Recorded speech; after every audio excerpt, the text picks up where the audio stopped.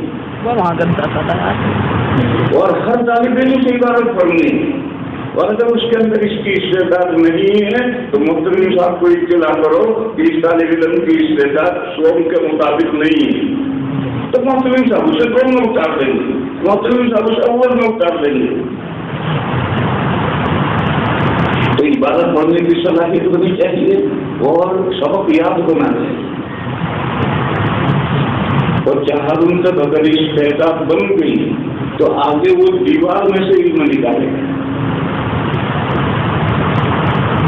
اور چہاروں تک سے شوق پیدا ہوتا ہی نہیں، خوفی سے کام چلتا ہے، پھر پنجم سے آگے پھر دن بدن اس کے اندر شوق آتا ہے، اگر کچھ سمجھ میں آئے تو شوق پیدا ہوتا ہے، اور جب شوق پیدا ہوتا ہے، اب میں دورہ پڑھاتا ہوں، کافی میں نے پڑھائی ہے، مجھے اس کے تجربے ہیں، بعض طالب علم آتے ہیں حضرت ہمیں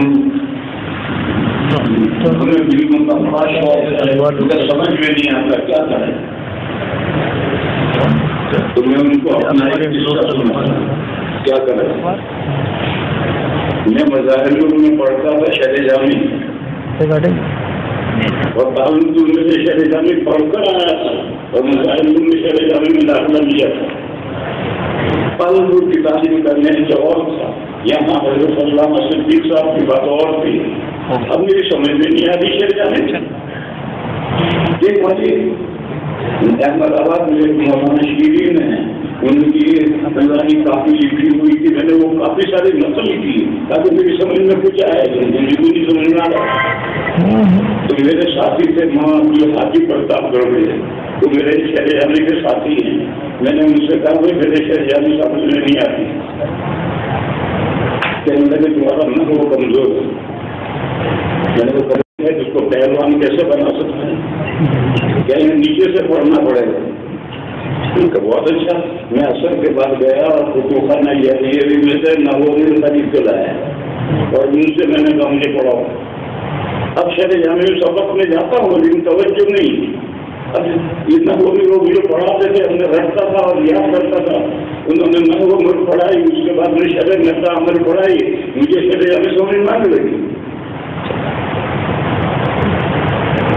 تو میں وہ طالب علم کہتا ہے کہ مجھے حضرت بہت پڑھنا ہے، مجھے بڑا شوق ہے، اور سمجھ کتابوں میں ملتا سمجھ میں نہیں آتی، شرح آتا ہے سمجھ میں نہیں آتی، تو میں اس کو یہ قصہ سناتا ہوں کہ نیچے سے پڑھو، نیچے سے پڑھنے کی دو صورتیں ہیں، ایک ہے اپ ڈاؤن کرنا، اوپر سے نیچے آیا، نیچے سے اوپر آیا، پھر نیچے آیا، پھر اوپر آیا، تو پوری زندگی برباد ہو جائے، نیچے درجے میں اس درجے میں رہتے ہوئے نیچے کی کمزوری دور کرو، بس ساتھی ہیں اپنے ساتھیوں سے دور کرو، ضروری نہیں ہے کہ اساتذہ پڑھا، پہلے اساتذہ پڑھاتے اب نہیں پڑھاتے اساتذہ، پہلے اساتذہ اس لیے پڑھاتے تھے کہ ان کو ساری کتاب حفظ یاد ہوتی تھی، حضرت مجھے ملا حسن پڑھنی ہے، بہت اچھا، 9 بجے میں سبزی لینے جاؤں گا، میرے ساتھ ہو جائیے، اب وہ پیسے ٹھیلانے کے سبزی لینے جا رہے ہیں، طالب علم ملا حسن لیے جا رہا ہے، کوئی عبادت پڑھ رہا ہو، تقریر کر رہے ہیں، سبزی لے کر گھر آئے تو وہ پورا ہو،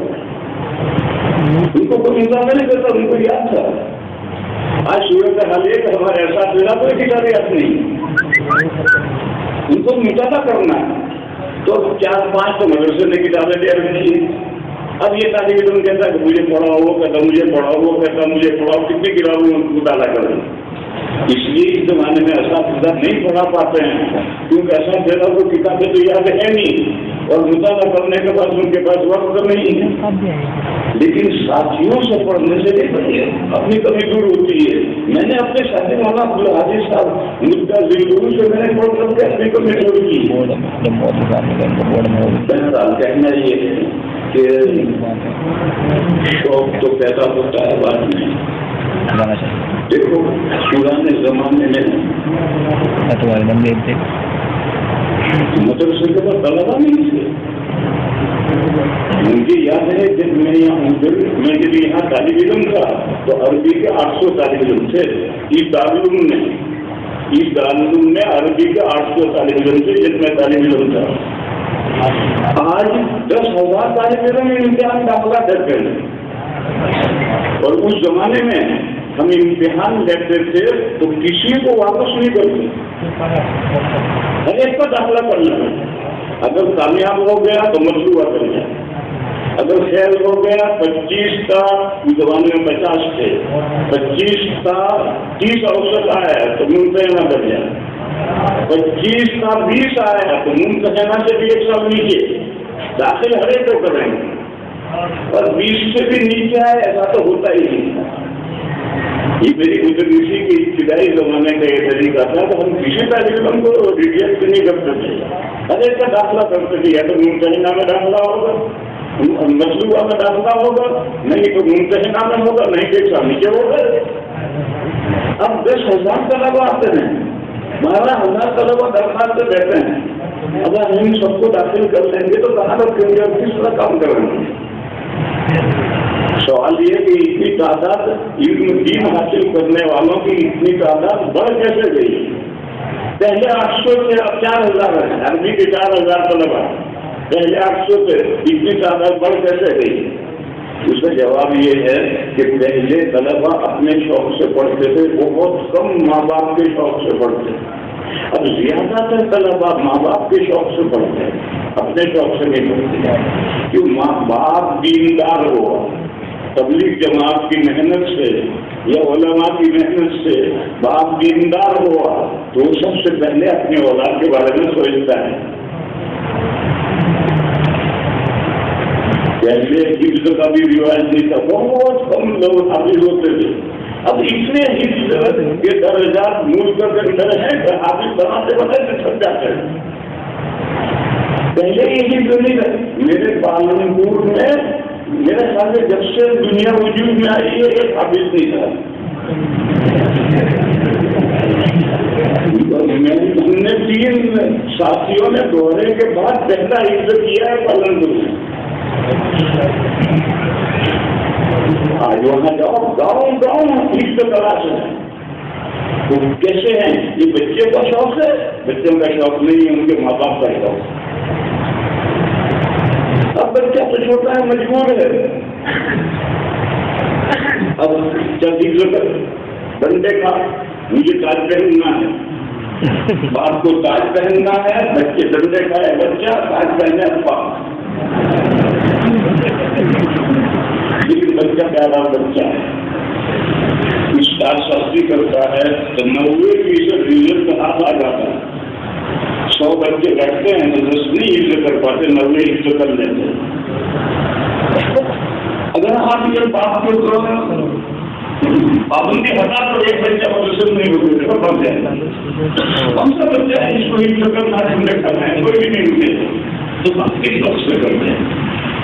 پھر جب اس نے حفظ کر لیا تو باپ کو سبق دکھاتی کہ مجھے پگڑی بن گئی اور سبق مل گئی، باپ کو نہیں ہو گیا تو اس نے قرآن ساتھ میں ہاتھ میں رکھ دیا، کبھی نہیں پڑھے گا. اگر دور پکا ہوا ہے تو رمضان میں ایک پڑھا ہے کر لینا، اور اگر دور کچا رہ گیا تو رمضان میں ایک لکھ گئے. پھر جب اس نے حفظ کر لیا تو اب بچہ یہ باپ چاہتا ہے کہ بچہ مولوی بن جائے تو آج تو مجھے جنت تو مل گیا ہے، آدھی جنت بھی مجھے مل جائے. اب بچے سے کہا جب مولوی بن، اب بچے بیچارہ مدرسے میں آ کر پڑھتا نہیں، پڑھا ہے. کیونکہ باپ تو 8 سال تک گھر میں کچھ نہیں دے گا، روکے گا نہیں. جب مدرسے میں جائے جب جب ہمارا کر کے مدرسے میں آ کر کے پڑھنا ہے تو پڑھنے سے تو علم نہیں آتا ہے، علم تو پڑھنے سے آتا ہے. جو پہلی وہی ہے جس کا مخاطب امی ہے، اس کا پہلا درد ہے اس کا پڑھو تو پڑھنے سے علم آتا ہے. مدرسے میں پڑھے رہنے سے تھوڑی علم آتا ہے. لیکن اب صورت آنے کے کوئی بڑا ہو گیا، سجدہ آزاد ہو گیا، اس کا دندا بجا نہیں سکتا، سبزی کر نہیں سکتا، باپ گھر اس سے نہیں سکتا. تو میں نے پڑھا ادھر کی چلتی ہے نہ ادھر کی چلتی ہے. لیکن کنجوم کے بعد اگر اس کے سمجھ میں کتاب ہے تو کنجوم کے بعد میں اس کا قدرتی شوق پیدا ہوتا ہے. تجربے کی بات کر رہا ہوں، شوق پیدا ہوتا ہے. لیکن شوق پیدا ہونے کے بعد اگر اس کی کتاب سمجھ میں آئے، حاشیہ سمجھ میں آئے، استاد کی بات سمجھ میں آئے اور استاد کی طرف سے پابندی ہے، سبق سنانا ہے، عبادت پڑھنی ہے، تو انشاءاللہ وہ کامیاب ہوگا. اور دوہرے تک پہنچانے سے پہلے جتنے ضروری باتیں ہیں جو مومن جو معامل ہیں وہ آپ پڑھنے کا موقع دیجیے. اس کو آپ کی درجہ بندی کے اندر اس کی گنجائش پیدا کیجیے. جو تفصیل اندر پہلے کرتے پھر دوڑا پڑے، تفصیل علوم پہلے کرتے پھر دوڑا پڑے.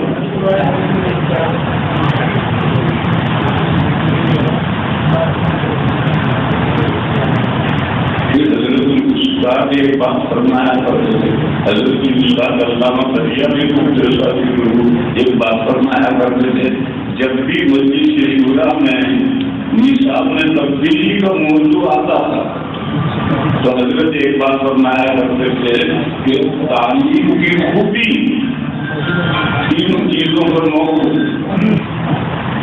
تعلیم کی خوبی تین چیزوں پر موقوف ہے. استاد کی مہارت فن، اگر فن کا ماہر ہے استاد تو زمین پر لکھ کر کے نام بنائے. دوسری طالب علموں کی محنت،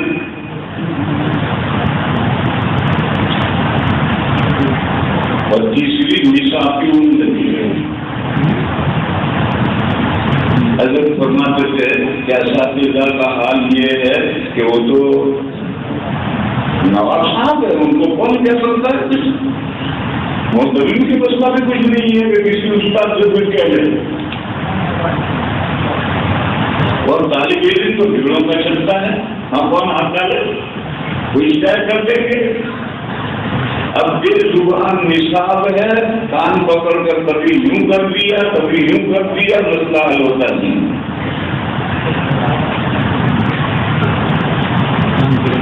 تو حضرت یہ فرماتے تھے کہ دو چیزیں اصل بنیادی ہیں، ان میں اگر کمی آ جائے گی تو نصاب کی عمدگی سے کچھ نہیں ہونا. ایک استاد کی مہارت فن کی، ایک استاد نے ہدایت کو پڑھا رہا ہے، 3 سال ہدایت کو پڑھائی. آپ سالانہ کا خرچہ اس استاد کو دے دیجیے، شاید مشکل سے کامیاب ہو. اسی استاد کو جسے تیسرے سال کے ہدایت کو پڑھائی، سالانہ کا خرچہ اسے دے دو، مشکل سے کامیاب ہو. کیوں اسے پوری کتاب یاد ہی نہیں بتایا تو سر بڑا بھول گیا. تو میں یہ کہا کرتا ہوں کہ اللہ کے بندے 3 سال پڑھانے کے بعد بھی آپ کو کتاب یاد نہیں ہے تو پہلے سال پڑھا کر کے آپ کو طلبہ سے امتحان لینے کا آپ کیا ہے؟ آپ کو 3 سال میں بھی کتاب یاد نہیں ہوئی تو پہلے سال اس میں بڑی کتاب سے امتحان لینے کا کیا حل ہے؟ لہذا میرے بھائیوں بات کڑوی ہے. تمام مدارس کوئی اس میں مستثنا نہیں، تمام مدارس کو سب سے پہلے عربی جہازوں تک پڑھانے والے باکمال اساتذہ ہونے چاہیے جن کو کتابیں یاد ہوں. اور اگر اساتذہ کو کتابیں یاد نہیں ہے تو ان کے پڑھانے میں طلبہ کیا تیار ہے؟ استاد کو پوری کتاب یاد ہونی چاہیے، وہ کسی جگہ پر کہیں سے بات پوچھتے. اور جس کو آج کا سبق یاد ہے دوسرا والے بھول گئے اور آگے سبق میں نے دیکھا ہی نہیں، تو اس سے بات وہاں رستہ طلبہ تیار نہیں ہو سکتے.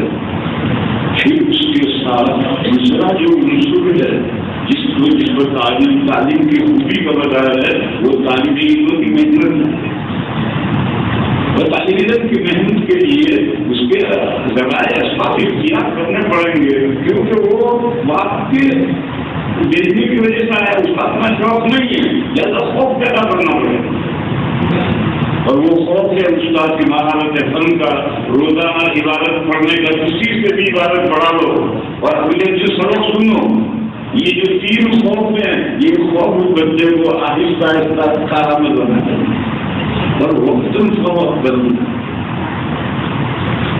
وذکر فإن الذکر تنفع المؤمنین۔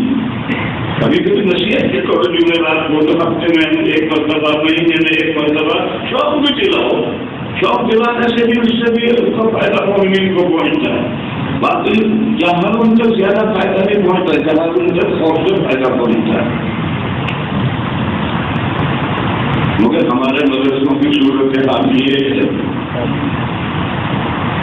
کہ جو ہم مدرس رکھتے ہیں ابتدائی کے لیے تو یہ سوچتے ہیں کہ کم سے کم تنخواہ کون مانگ رہا ہے، اس کو مدرس رکھتے ہیں، عربی اور جہاں ہم تو پڑھانے کا قابل اہلیت نہیں ہے، اس کو کون دیکھے؟ جو جتنے ڈرائیور ہیں مدرسوں کے وہ میکینک نہیں، یہ ڈرائیور ہی میکینک نہیں ہوگا، اب گاڑی کے پہیے میں پینچر ہو گیا، اب وہ کھڑے ہو کر آپ کہہ رہا ہے ان کو کوئی ذرا پینچر ٹھیک کرو، اب وہ ڈرائیور پینچر ٹھیک کرنا نہیں جانتا۔ تو ایسی صورت میں مدرس کو جانچ کر کے بھی یہ اپنے درجے کے پڑھانے کے قابل ہے یا نہیں ہے، اگر اس کا انتخاب صحیح نہیں ہوگا تو پھر تو استاد اور شاگرد مل کر کے سب کبڈی کھیلیں گے۔ ایک تو یہ چیز، دوسری چیز جو خاص یاد رکھنے کی ہے وہ یہ ہے کہ ایک استاد کے پاس عربی تعاون کے بعد اتنے طلبہ ہونے چاہیے کہ جس پر استاد کنٹرول کر سکے۔ لاتعداد طلبہ ہیں کہ مجھے تو 25 اساتذہ سے مدرسہ چلانا ہے، چاہے طلبہ 2000 ہو جائے چاہے 10,000 ہو جائے، مجھے تو 25 اساتذہ سے کام چلانا ہے۔ ارے جتنے طلبہ کی تعداد بڑھے گی اتنے اساتذہ بڑھو۔ ہم یہ طلبہ میں یہی کرتے ہیں کہ ایک استاد کو ہم 15 طالب علم دیتے ہیں، بعض مدارس میں 20 دیتے ہیں، وہ ناکام استاد ہوتا ہے، 15 طالب علم یہ سے کلاس میں نکال سکتا ہے، لیکن حفظ میں یہ صورت حال ہے، یہ صورت حال سے دوڑے تک ہے۔ اتنے طالب علم دو استاد کو کہ جس کو کور کر سکے اور پھر اس سے نتیجہ مانگو، پھر اس سے نتیجہ مانگو تو نتیجہ استاد دے گا۔ اگر منتظر میں جب تک طلبہ بیٹھے ہیں اور آپ اس سے نتیجہ مانگے تو میں کیا نتیجہ دوں؟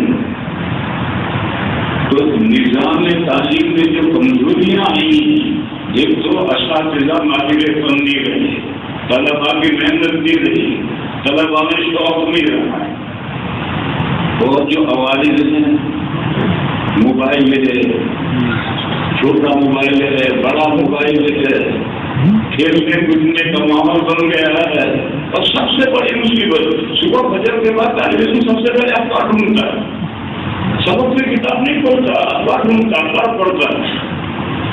یہ جہاں جہاں کے عوالد آ رہے ہیں، مجھے یاد ہے حضرت خانوی قدس سرور کے زمانے میں خانقاہ اشرفیہ میں کسی مرید کو اخبار پڑھنے کی اجازت ہی نہیں تھی، حضرت پڑھتے تھے، حضرت خانوی خود پڑھتے تھے، مگر وہ موٹی موٹی اہم اپنے حضرت دیکھ کرتے تھے، مرید کو اجازت نہیں تھی۔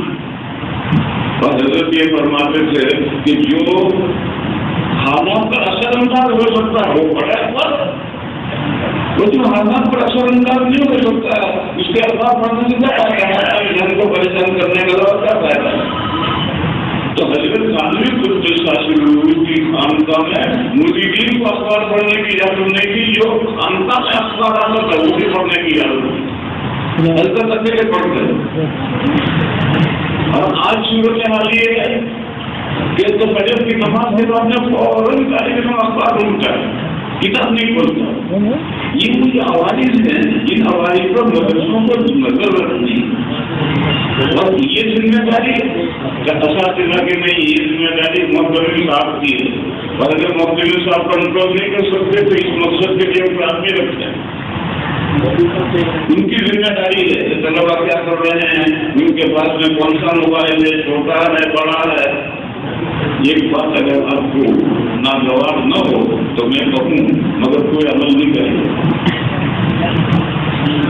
مدارس اسلامیہ عربیہ میں موبائل پر کنٹرول کرنا کس کی وجہ سے کنٹرول ہوتا ہے؟ مدرسے کے تمام ذمہ داران لینڈ لائن پر آ جائیں. محتمل صاحب بھی لینڈ لائن استعمال کریں، نظیم تعلیمات بھی لینڈ لائن استعمال کریں. تمام ابھی دوسرے دن سب موبائل ختم ہو جائیں. لیکن محتمل صاحب تو کہتے ہیں میری ضرورت ہے، طالب علم بھی کہتا ہے میری ضرورت ہے. ضرورت تو ضرورت مستقل ہے. محتمل صاحب کی ضرورت کچھ اور ہے، اس کی ضرورت کچھ اور ہے. ضرورت تو بہتر ضرورت ہے. ورنہ مدرسوں سے تو ایک منٹ میں موبائل ختم ہوتا ہے. مدرسوں کے ذمہ داران لینڈ لائن پر آ جائیں. آخر 150 سال سے لینڈ لائن پر چل رہا تھا، آج بھی نہیں چل رہا. لینڈ لائن پر آ جائے ابھی سب سیدھے ہو جائیں گے، سب موبائل پڑ جائیں گے. لیکن یہ وقت کہنے کے لیے مانے کا کوئی نہیں. ہم تو اس درجے پر پہنچ گئے ہیں اساتذہ کہ ہم موبائل اور مستقبل پڑھانے نہیں آتے، جیب میں لے کر آتے. تجھے درسنا میں موبائل کیا کرنا ہے؟ تیرا گھر ہے تو گھر پر، مدرسے میں آیا ہے تو جیب لے کر کیا. لیکن نہیں، اساتذہ بھی جیب میں موبائل لیتے ہیں، مسجد میں کیا کہ بس لے کر آتے ہیں. مسجد طلبا سے کہتے موبائل پر رکھو. یہ تو آپ کبھی بھی شرمندہ تعبیر نہیں ہوگی. پہلے خود عمل کرنا پڑتا ہے. ایک بزرگ کا قصہ لکھتا ہے کہ ایک عورت اپنے بچے کو لے کر آئی کہ حضرت جی یہ بچہ گڑ بہت کھاتا ہے، اسے سمجھا دیجیے کہ گڑ کو ہم کھائے نہ کھائے. تو حضرت جی نے کہا ایک ہفتے کے بعد لائیے. خیر وہ ایک ہفتے کے بعد لے کر آئی تو بزرگ نے اس بچے سے کہہ دیا کہ بیٹے گڑ زیادہ نہیں کھایا کرتے، اس سے پیٹ کا ہاضمہ خراب ہو جاتا ہے. بچے نے کچھ چھوڑ دی. تو اس کی ماں آئی کہ حضرت جی اتنی بات تو آپ پہلے دن بھی کہہ سکتے تھے، ایک ہفتے کے بعد آپ نے یہ بات کہی. تو حضرت جی نے کہا کہ میں بھی گڑ کھاتا ہوں، میرے اندر یہ بری عادت تھی، میں بھی گڑ کھاتا ہوں. لہذا ایک ہفتہ پہلے اگر میں یہ بات کہتا تو یہ بچے پر غور کرنا ہوتا. مگر میں نے اس دن سے کیا کر دیا، مجھے گڑ نہیں کھانا، میں نے گڑ چھوڑ دیا. اب میں نے 2 باتیں کہی، اس پہ اثر ہوا. تو یہ موبائل کا مسئلہ ہے. اگر ہم ذمہ داران اساتذہ اور منتظمین اگر ہم لینڈ لائن پر آ جاتے ہیں تو اس کو دور کرنے میں کیا کر سکتی ہیں؟ مگر نہیں، ہم تو گڑ نہیں چھوڑنا چاہتے. ہماری تو ضرورت ہے تو بچہ بھی گڑ نہیں چھوڑے گا، اس کی بھی ضرورت ہے. تو یہ وہ عوارض ہیں جن عوارض کی وجہ سے مدرسوں کی تعلیم پر اثر پڑتا چلا جا رہا ہے. یہ اساتذہ کی مہارتیں کم نہیں رہی. اساتذہ نئے پیدا فارغ ہوئے رکھتے ہیں جن کو پڑھنا ابھی نہیں آتا، وہ پڑھائیں گے کیا؟ تو اساتذہ کی مہارتیں کم نہیں رہی. دوسری چیز یہ ہے کہ اساتذہ جو پڑھاتے ہیں ان کو بھی کتاب یاد نہیں. تیسرا یہ کہ مختلف افراد جو خبر ڈالنے والے ہیں تعلیم کے اندر وہ ہمارے اندر پیدا ہو گئے ہیں، اور سب سے پہلے وہ ہم اساتذہ منتظمین میں پیدا ہو گئے ہیں، طلباء میں بعد میں پیدا ہوئے ہیں. یہ وہ چیزیں ہیں جن پر آپ کریں گے تو آپ کا نظام تعلیم صحیح ہوگا. اور اگر آپ اس کی طرف توجہ نہیں کریں گے تو صرف تفریح کرنے سے اور تجویز سے پاس کرنے سے نظام نہیں بدلا کرتا. تو سب سے پہلے استاد کو اتنے طلباء اور جن کو کور کر سکیں. میرے پاس اصول بھی چاہیے. نظام نے مجھ سے ہم 65 طالب علم دے دیے، ان 65 طالب علموں سے کبھی بار پڑھواؤں گا اور کب میں ان کا سبق سنوں گا. مجھے 15 طالب علم دو تو میں ان میں سے ہر ایک بار پردہ بھی کر دوں گا اور ہر ایک جگہ سبق بھی روزانہ دوں گا. یہاں سے لے کر یہاں سے سب سے ایک سبق دوں گا. تو اساتذہ ایسے منتخب کرو جو ماہر ہو اور کتاب کو قابو پائے ہوئے ہوں اور طلبا پر خوف کا ماحول رہے جس سے ان کی استعداد بنے گی اور ان کی عبادت بننے کی مستقبل پیدا ہوگی. اور دیگر جو عوارض ہیں ان عوارض کے ذریعے سے ان عوارض میں سے ایک عالم غور سے میں اگر آپ ناراض نہ ہو تو میں کہوں یہ جو ہم نے درجہ بندی کی ہے اس نے ہماری تعلیم کو کمزور کر دیا. یہ جو ہماری درجہ بندی ہے اس نے ہماری تعلیم کو کمزور کر دیا. کیسے؟ ایسے کہ اب ایک کتاب میں پھیلے ہیں تو خود بہت بڑھ گیا. تو یہ کتاب میں پھیل ہے تو وہ سب تو کمزور رہ گیا اس کا آگے بڑھا دیا. دو کتابوں میں پھیل ہے تو ضمنی امتحان لیا, ضمنی امتحان کا مطلب دونوں کر کے پاس کر دیا. دو کتابوں میں پھیل ہے اور اس کو اگلے درجے میں بڑھا دیا. پھر اساتذہ نے سوچا کہ جب یہ تو ہر طالب علم اگلے درجے میں جا رہا ہے تو انہوں نے فیل کرنا ہی چھوڑ دیا. تو نظام کا سارا امتحان کا نظام ختم ہوا. میں اپنا قصہ بتاؤں. ایک حضرت ناظرین تعلیمات تھے. اب اللہ کو پیارے ہو گئے. مولانا نام لوں میرے دوست میں حضرت مولانا ریاست علی صاحب رحمہ اللہ ناظرین تعلیمات تھے. میں نے دورے میں 30 طالب علم کو پھر میں فیل کیے. تو ناظرین تعلیمات نے مجھے بلایا اور مجھ سے یہ کہا کہ جو آپ نے 30 طالب علموں کو فیل کیا ہے اس کا کیا فائدہ ہے؟ ہمارا کام بڑھ گیا. ایسا رہے گا ہم زندگی امتحان اساتذہ کے پاس بھیج دیں گے بات ہو جائے گا. آپ کے فیل کرنے سے ہمارا کام بڑھا اس کا کیا فائدہ اور آپ کا کیا فائدہ؟ یہ ناظرین تعلیمات مجھے سمجھا رہا ہے. اب تو یہ قانون ہے کہ 4 کتابیں بنیادی ہیں ان میں فیل ہو جائے گا تو اگلی امتحان میں بیٹھنا وہ تو قانون نہیں تھا. ہر کتاب پر بخاری کا بھی زندگی امتحان ہو جاتا ہے. تو آپ نے 30 کو فیل کر دیا وہ درخواست دے گا میں کسی مدت اس کا نام لکھ دوں گا وہ ہم سے پاس کو کرا جائے گا. تو ہمارا کام بڑھ گیا. تعلیمات کا فائدہ کیا ہوگا؟ یہ ناظرین تعلیمات نے مجھے سمجھایا بنا کہ میں نے بھی اس دن سے پھر فیل کرنا ہی. پھر میرے طبیعت کو بوجھ پڑا. ایک طالب علم پاس ہونے کے قابل نہیں ہے میں پاس کر رہا ہوں تو پھر میں نے بچے دیکھنے ہی چھوڑ دیے. کیا بچے نہیں دیکھتے؟ یہ سارا امتحان کا نظام خراب ہو گیا ہے اس درجہ بندی کی وجہ سے. اس لیے میرے بھائیوں اتنا زیادہ 60 سال گزر گئے ہیں درجہ بندی کو. 60 سال درجہ بندی کو گزر گئے ہیں اور اب تمام مدارس کے اندر اتنا پختہ ہو گیا ہے. پہلے کیا تھا جس کتاب میں آپ فیل ہیں وہ کتاب دوبارہ پڑھو اور امتحان بڑا امتحان ہوتا تھا. ہم نے قصہ سنا ہے کہ اساتذہ سے سنا میں حضرت مدنی قدس سے جس سال شرح بتایا پڑھتے تھے تو حضرت نے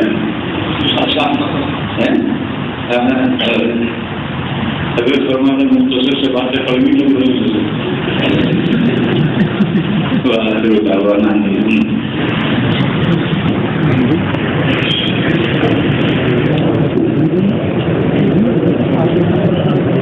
حضرت استاد المحترم دامت برکات